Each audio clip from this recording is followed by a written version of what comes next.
Hey guys, what's going on? Welcome back to my channel. As you can see, I'm just sat here on my bed. My kid's down having a nap, just finished shoveling some snow, and a topic came to mind. I was doing some reading on X, and the old spouses and combining finances came up. And from what I can tell, it's about a 50-50 split on people who want to share finances and people who don't. And if you're married, I think you should make every effort possible to share your finances. And just tying it into my own personal experiences. Sorry if I'm a little shaky here. I'm trying to hold my phone away from me. Um, I wouldn't be able to be doing what I'm doing right now, and my wife wouldn't be where she is right now had we not joined our finances early and been completely on the same team with that. So, just to give you a little bit of background, I started working in my early 20s, making pretty good money for my age specifically. Um, and when I met my wife, I had the idea of, okay, I'm going to be the breadwinner. She's going to be a stay at home wife eventually, whenever we have kids. And that's just going to be how it goes. So, right off the hop, my mindset was always my money is her money, and whatever she earns is our money too. Like, I may use the term mine, hers, but it's all ours, and it's always been ours. There was never a mindset of, this belongs to me, that belongs to you.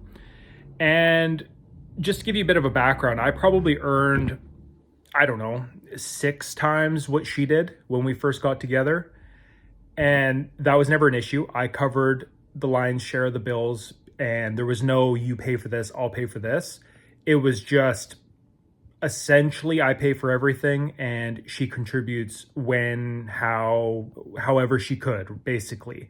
If she bought groceries one time, it was no big deal. If she put some money into the account for the mortgage, okay, whatever. But it was always just everything was kind of pooled together. And we all, we both maxed out our RSPs, we both maxed out TFSAs, we both did non-registered investing, regardless of what our incomes were. And obviously, there were a couple of years, we have a 4-year-old and a 2-year-old, where she took 2 separate years off to be a stay at home mom. So obviously, she's not earning money, she's not doing RSP contributions in those years. But then we would make up for that the following year when she's back making a full salary.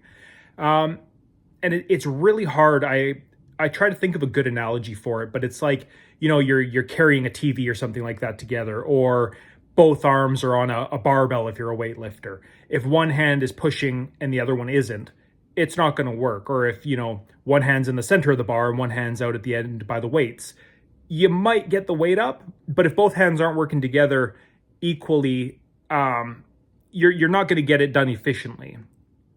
And once we settled in and once we joined our finances and had a common goal, it allowed us to tackle things so much easier. You know exactly where your spouse is, and you know exactly what needs to be done and what the expectations are.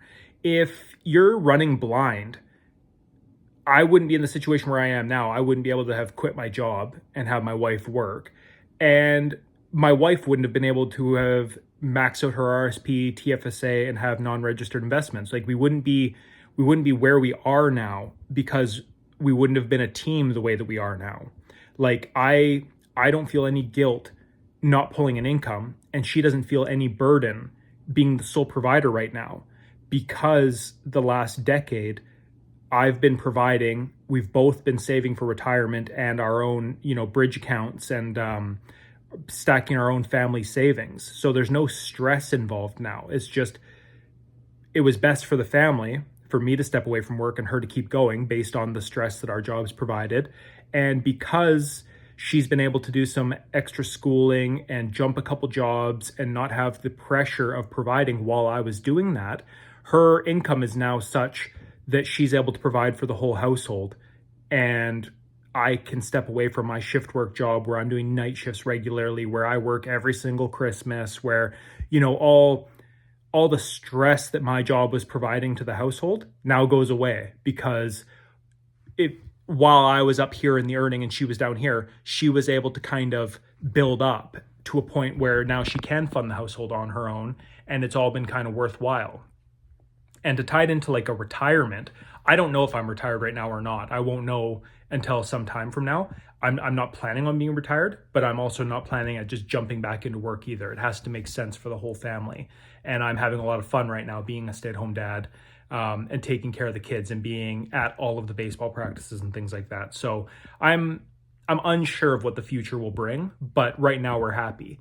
But if you were running completely separate races, imagine getting to retirement and you're sitting there going, well, I've got, $2 million and a pension.